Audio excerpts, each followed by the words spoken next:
David Chen is 32 years old, working as systems engineer at orbital construction facility above Earth. His life is ordinary, technical work maintaining equipment supporting space infrastructure development, routine assignments requiring competence without particular distinction, comfortable existence without dramatic complications. Until the day the Thessari Imperial flagship enters Earth's orbit. The massive vessel dwarfs every human construct in the system. Thessari Empire controls territories spanning dozens of star systems, one of the galaxy's dominant powers, commanding military and economic resources that make human civilization seem provincial by comparison. The flagship's arrival creates immediate diplomatic tension. Thessari vessels occasionally visit Sol system for alliance coordination, but never the sovereign's personal flagship.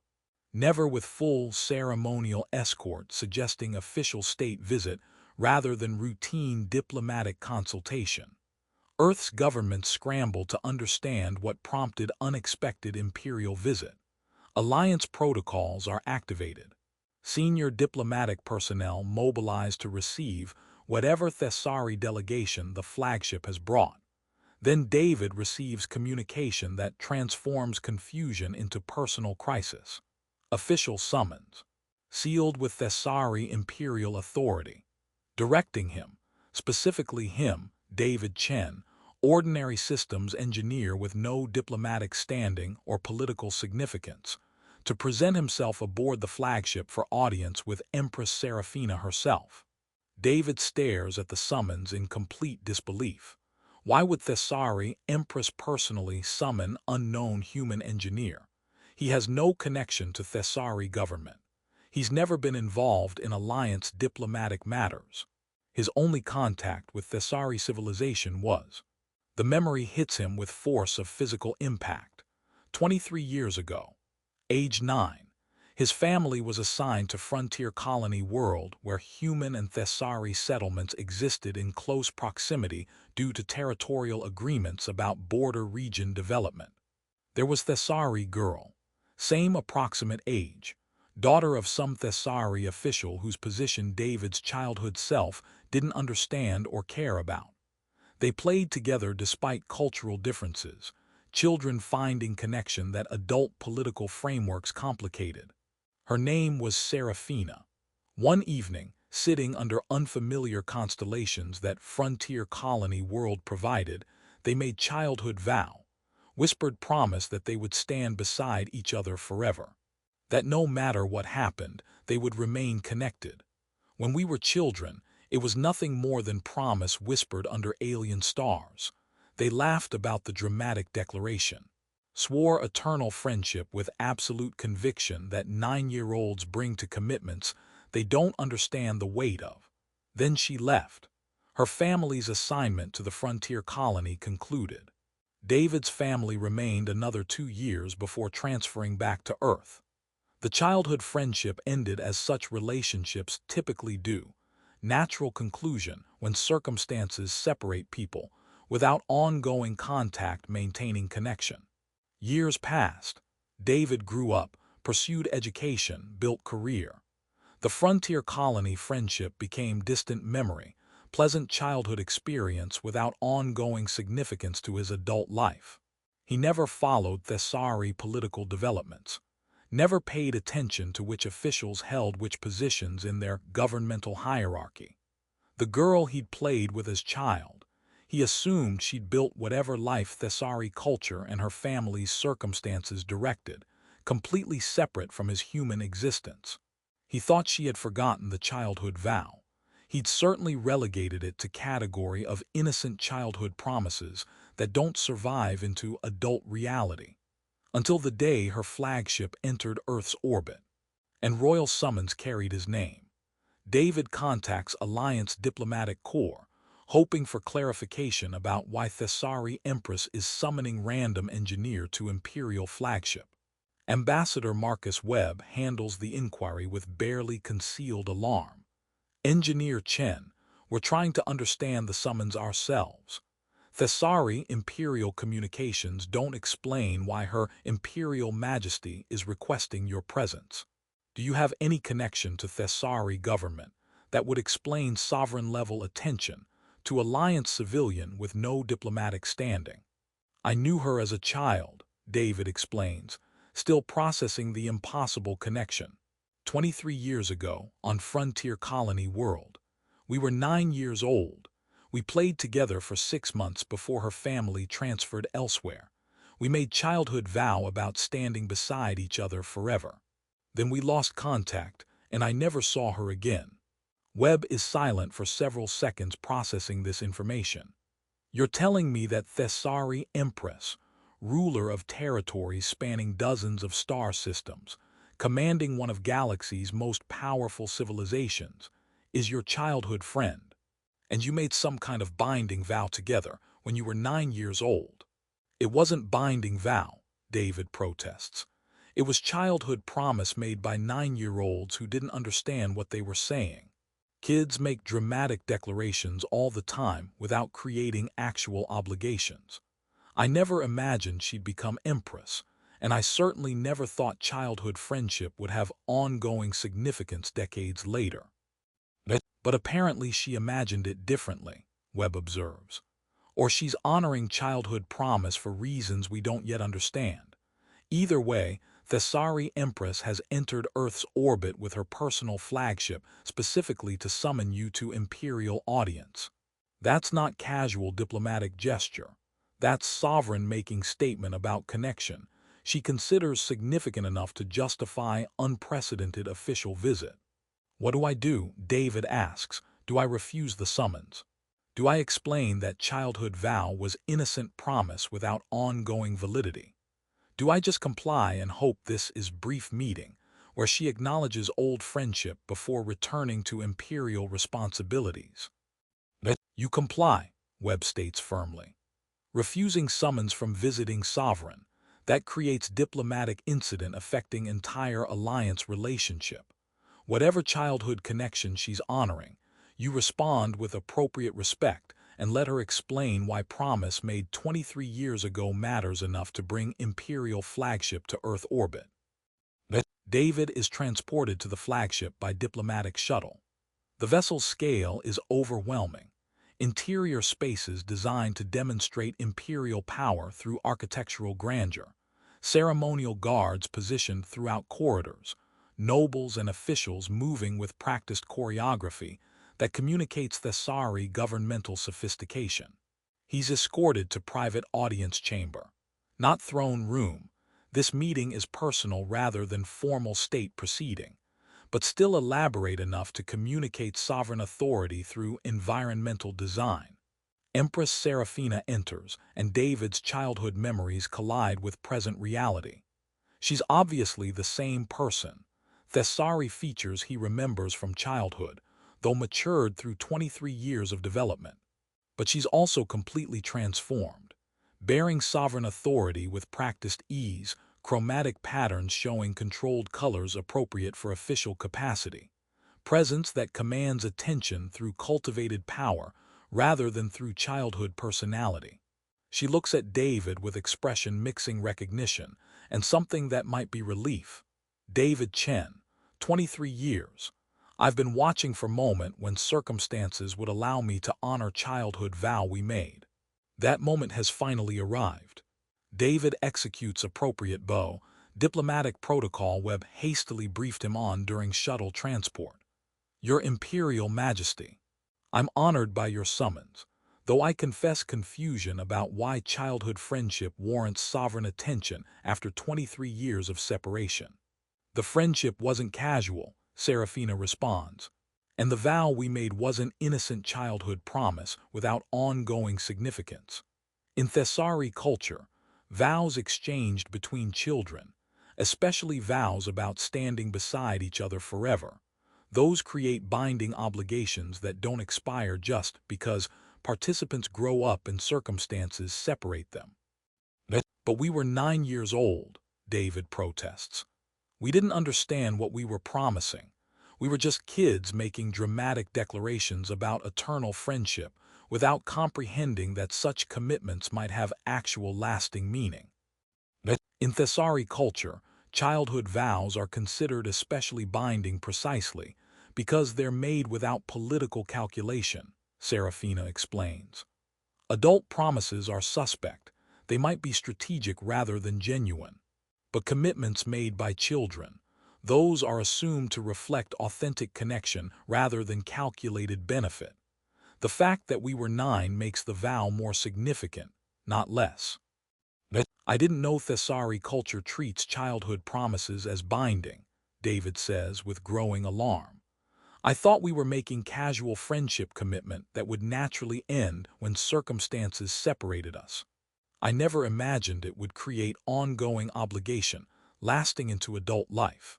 I know you didn't understand the cultural weight, Seraphina acknowledges. You were human child interacting with Thessari friend, without awareness that different cultural frameworks applied to promises you exchanged.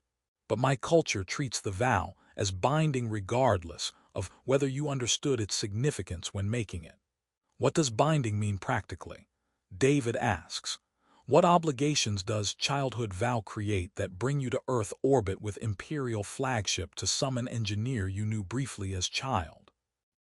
The vow we made, standing beside each other forever, in Thessari understanding, that creates mutual support obligation, Seraphina explains. We promise to remain connected regardless of circumstances, to honor each other's needs, to stand together when challenges arise. Those commitments don't expire just because we lost contact for 23 years. But I can't stand beside Empress ruling territories across dozens of star systems, David objects. I'm systems engineer working on orbital construction. I have no capacity to support sovereign authority operating at galactic political level. The vow might be binding in your culture, but it's practically impossible for me to fulfill given our vastly different positions. The practical impossibility is why I'm here, Seraphina responds. For 23 years I've honored the vow by watching for you, tracking your development, noting your career progression, waiting for a moment when circumstances would allow me to bring you into proximity where mutual support obligation could be fulfilled. That moment has arrived. I'm offering you position within my imperial structures that allows childhood vow to become active commitment, rather than remaining dormant promise waiting for opportunity. You're offering me position in Thessari Imperial government, David asks with disbelief, based on childhood vow made 23 years ago when we were 9. I'm offering you position as personal advisor with focus on technological systems and human cultural perspective, Seraphina clarifies. Your engineering expertise provides genuine value. This isn't just creating ceremonial position to honor childhood vow, but the vow is what motivates the offer. I'm creating circumstances where we can actually stand beside each other, as we promised rather than maintaining separation that prevents vow fulfillment. This is insane, David responds. You're asking me to leave my life on Earth, abandon my career and community, relocate to Thessari Imperial structures to serve as your advisor, all because we made childhood promise about eternal friendship 23 years ago. I'm asking you to honor the vow you made, Seraphina states. Whether you understood its cultural weight at the time is irrelevant to the obligation it created. We promised to stand beside each other. I'm creating opportunity for that promise to be fulfilled, rather than remaining unfulfilled due to separation and circumstance. And if I refuse, David asks, if I explain that I never understood the vow as binding commitment and that I'm declining the position you're offering, then you break the vow, Seraphina responds simply. In Thessari culture, that's serious violation. But more importantly, you deny yourself opportunity for connection that childhood friendship suggested was valuable enough to warrant eternal commitment. The vow might have been made in innocence, but the sentiment behind it, wanting to remain connected to person you valued, that sentiment was real even if you didn't understand the cultural framework that made it binding. Commander Thessari, present as witness to the private audience, speaks carefully.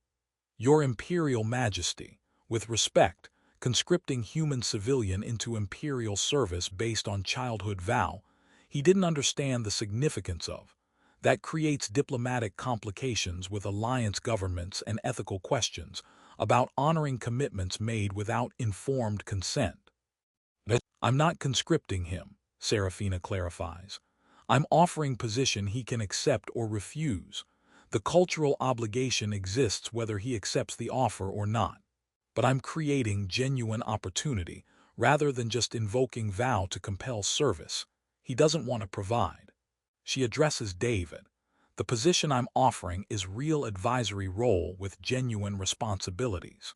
Your engineering expertise and human cultural perspective, those provide actual value to imperial planning. This isn't just honoring childhood vow through ceremonial appointment. It's creating circumstances where vow can be fulfilled through meaningful partnership that serves both our interests. You brought Imperial flagship to Earth orbit, David observes. That's not casual recruitment visit. That's sovereign making dramatic statement about importance of securing my acceptance. Why does childhood vow matter enough to justify unprecedented official visit to human homeworld?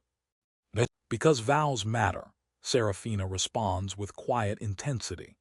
Because commitments made in genuine friendship shouldn't be abandoned just because circumstances change. Because you were person I valued enough to promise eternal connection when we were 9. And that value doesn't disappear just because 23 years and vast differences in circumstance now separate us. The vow matters because the connection it represented matters, not just in childhood but throughout our lives. David processes this extraordinary situation. Childhood friend became ruler of the stars. Innocent promise became binding obligation. And now he faces choice about whether to honor commitment he made without understanding its weight, or to refuse and accept consequences of breaking vow in culture that takes such commitments seriously. I need time to consider, David says. This is life-altering decision that affects my career, my community, my entire future. I can't make it based on pressure to honor childhood vow I didn't understand the significance of. Take the time you need, Seraphina agrees. But understand that the vow exists whether you spend days deliberating or years avoiding decision. The obligation is present. The question is whether you choose to honor it through accepting position that creates genuine partnership, or whether you refuse. David returns to Earth in turmoil. The childhood vow he dismissed as innocent promise, Seraphina treats it as binding obligation requiring him to abandon his life to serve in her imperial structures.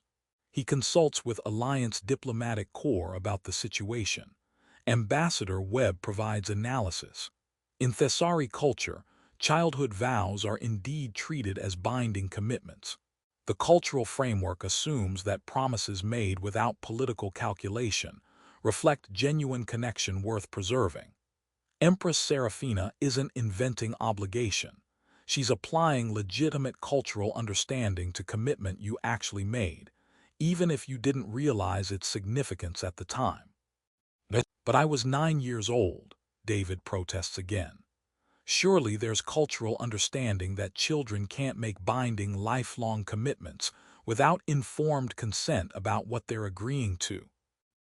Thessari culture assumes children's promises are more binding because they're made without full understanding of implications, Webb explains. The lack of calculated awareness is seen as making commitment more authentic rather than less valid. Your age when making the vow, that actually strengthens its cultural weight rather than providing reason to dismiss it.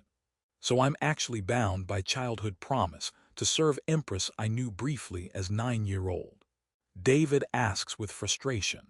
There's no cultural escape clause allowing me to refuse based on not understanding what I was committing to. You can refuse, Webb clarifies. Free will exists regardless of cultural obligations. But refusal means breaking vow in culture that takes such violations seriously. That creates personal dishonor in Thessari understanding, and potentially affects broader alliance relationships if sovereign takes offense at vow being broken by human who pleads ignorance of cultural frameworks. David spends 3 days in agonized consideration. His life on Earth is comfortable and stable. The position Seraphina offers is completely disruptive, relocating to alien imperial structures, serving sovereign he barely knows despite childhood connection, abandoning community and career he's built over decades. But the childhood memory returns persistently. Sitting under unfamiliar stars with Thessari girl who became his friend, despite cultural differences, making promise about standing together forever. The genuine warmth of that connection, even at age 9, even without understanding implications, the sentiment was real. And Seraphina honored that vow. For 23 years she watched for him, waiting for circumstances allowing her to bring him into proximity where childhood promise could be fulfilled.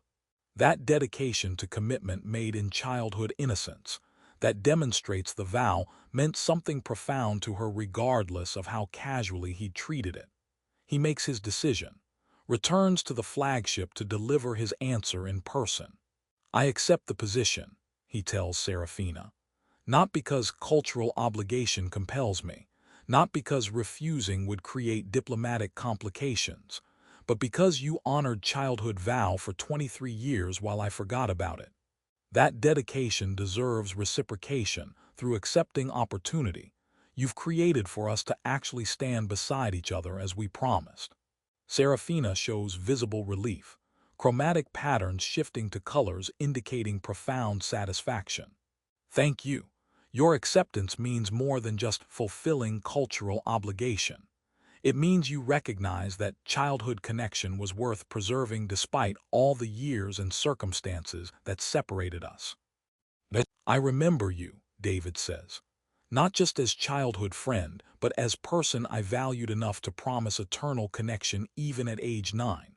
That value doesn't disappear just because I forgot the promise while you remembered it. I'm honoring what we both recognized as children, that our friendship was worth committing to, even if I didn't understand how seriously you would take that commitment." Over following months, David transitions to his role as Seraphina's advisor. The adjustment is difficult, learning Thessari Imperial structures, understanding political dynamics of galactic governance, adapting to proximity with sovereign, who commands absolute authority while being person he knew as 9-year-old friend. But the childhood connection provides foundation that makes adaptation possible. They rebuild friendship that separation interrupted, not as children making innocent promises, but as adults working together with genuine respect for each other's perspectives and capabilities. 6 months into his advisory role, David reflects on the transformation. "Our childhood vow was joke. 9-year-olds making dramatic declarations about eternal friendship without understanding what we were committing to. I thought you'd forgotten like I did. Instead, you became ruler of the stars and honored that innocent promise for 23 years. That dedication transformed joke into binding reality that reshaped my entire life." "The vow was never joke to me," Seraphina responds. "Even as child, I recognized our friendship as valuable connection worth preserving. The promise to stand beside each other forever, I meant it then, and I've maintained that commitment through all the years when circumstances prevented fulfillment. Your acceptance of the advisory position, that finally allows childhood vow to become active partnership rather than dormant promise waiting for opportunity. You brought Imperial flagship to Earth orbit," David recalls. "Summoned me through sovereign authority. Created position allowing us to honor childhood commitment.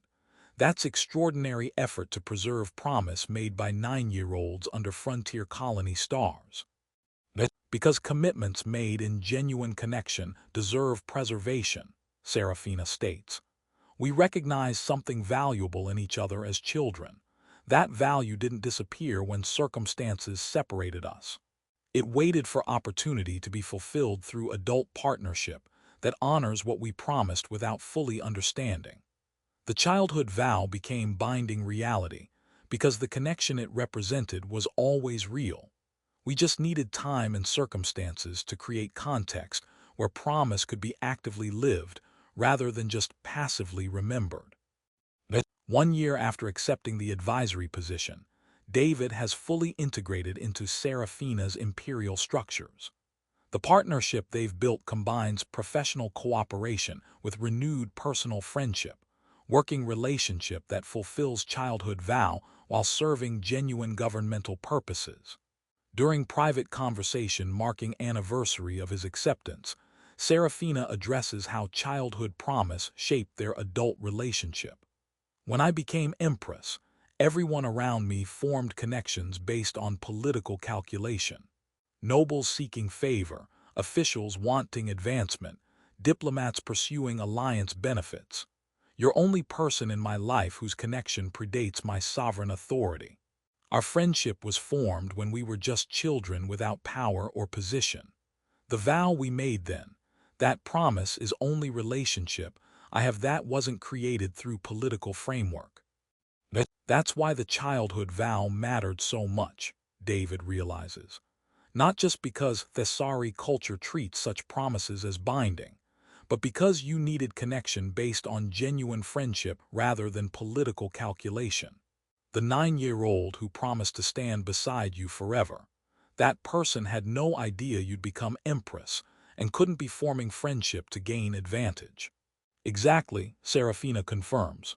The childhood friendship is only relationship I have where I can be certain the connection is authentic rather than strategic. Your acceptance of advisory position, that allows childhood authenticity to continue into adult partnership. You stand beside me now not because I'm Empress you're seeking favor from, but because we promised to support each other when we were children who valued friendship over any political consideration. Our childhood vow was joke, David reflects, until you became ruler of the stars and made it binding reality. The innocent promise became obligation that reshaped my life. But the obligation serves genuine connection that deserves preservation, not just because cultural framework treats childhood vows as binding, but because friendship we formed as 9-year-olds was valuable enough to warrant the commitment we made without understanding its full implications. 2 years after David accepted the advisory position, their partnership has become an essential element of how Seraphina governs. His human perspective and engineering expertise provide genuine value beyond just honoring childhood vow.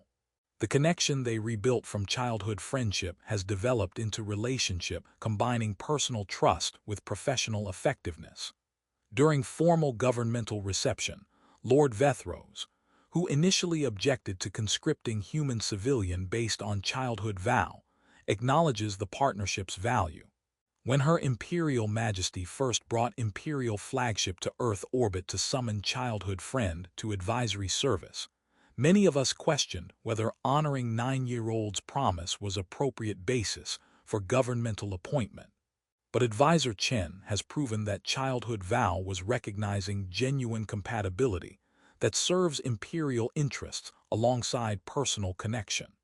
The vow wasn't creating artificial obligation, Seraphina observes. It was recognizing valuable connection that deserved preservation. We promised to stand beside each other because we valued the friendship enough to want it to continue. The promise became binding because the connection it represented was always real. We just needed circumstances allowing adult partnership to fulfill what children promised without full understanding. David reflects on how childhood memory shaped his present. When we were 9, sitting under frontier colony stars, we made promise about eternal friendship. I thought it was innocent declaration that circumstances would render irrelevant. You knew, or your culture taught you, that childhood vows create binding obligations worth preserving through decades of separation. Your dedication to that promise brought Imperial flagship to Earth orbit and offered me position that transformed my entire life. The transformation serves both of us, Seraphina responds. You provide perspective I couldn't access without genuine friendship predating sovereign authority. I provide opportunities for your capabilities that Earth orbital construction couldn't offer. The childhood vow created framework, but adult partnership provides substance that makes fulfillment valuable rather than just obligatory. 3 years after acceptance, David faces moment that tests whether childhood vow created genuine mutual support or just one-sided obligation benefiting Seraphina. Political crisis emerges threatening Seraphina's sovereign authority. Factional disputes about succession planning create instability requiring careful navigation. The crisis is internal Thessari matter. David's human perspective and engineering expertise don't obviously apply to governmental challenges about imperial succession frameworks. Seraphina could handle the crisis through established Thessari political channels without involving David, but she requests his perspective. The childhood vow was mutual promise. I've provided you position and opportunities, fulfilling my obligation to stand beside you. Now I need you to fulfill yours, to stand beside me during challenge, where your support matters not because of technical expertise, but because I trust you in ways I can't trust political advisors whose loyalties might be divided by factional interests. I don't know Thessari succession politics well enough to provide expert guidance, David admits. How can I stand beside you effectively when the crisis requires understanding I don't possess? I don't need expert political guidance, Seraphina clarifies. I need trusted perspective from person whose connection to me predates and transcends current factional disputes. The childhood vow gives you unique position. You're only advisor whose loyalty I can be absolutely certain of, because our relationship was formed before I had power worth manipulating connections to access. That certainty is what I need during crisis, where I can't fully trust anyone whose relationship with me is based on my sovereign authority. David provides the support she needs, not through political expertise, but through genuine friendship offering honest perspective without calculated agenda. His outsider status combined with trustworthy connection allows Seraphina to navigate crisis with confidence that at least one advisor is providing guidance based on her interests rather than factional calculations. After crisis resolves, Seraphina acknowledges how childhood vow created mutual benefit. When I summoned you 3 years ago, it appeared I was conscripting you to serve my needs through honoring binding cultural obligation. But the vow was always mutual promise. You've stood beside me during political crisis in ways that politically connected advisors couldn't, because childhood friendship created trust transcending governmental frameworks. The vow serves both of us, not just creating your obligation to me, but creating my certainty about you that no political relationship could provide. Our childhood vow was joke, David reflects, until you became ruler of the stars and transformed innocent promise into binding reality, reshaping both our lives. The joke became truth because connection we recognized as children was always valuable enough to warrant preservation.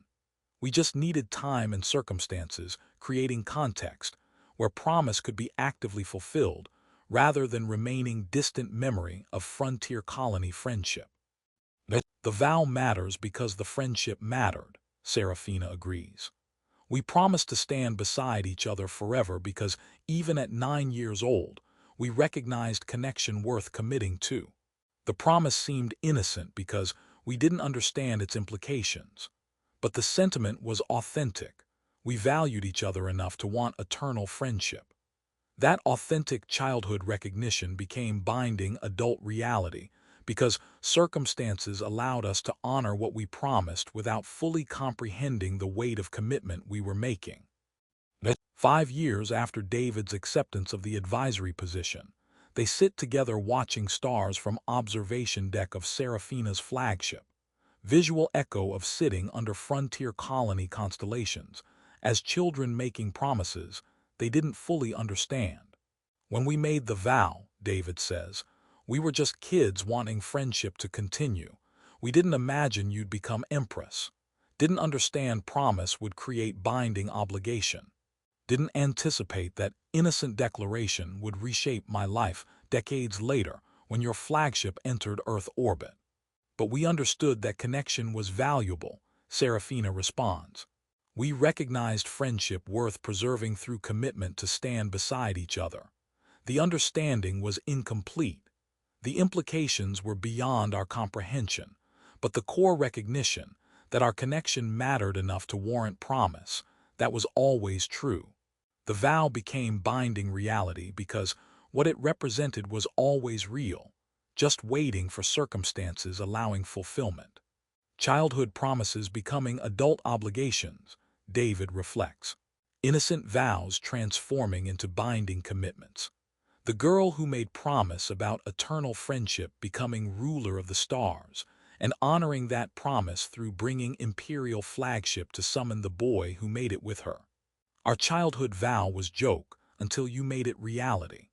And the reality serves us both because the connection we recognized as children was always valuable enough to warrant the preservation we promised, without understanding what we were committing to.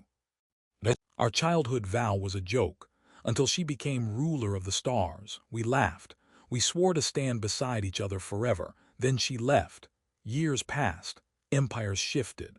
And the girl who once made that vow rose higher than anyone could have imagined. I thought she had forgotten, until the day her flagship entered Earth's orbit, and a royal summons carried my name, childhood innocence and galactic power. When a forgotten promise becomes politically dangerous and deeply personal, what we dismiss as children can reshape our future when circumstances change everything. That changes everything.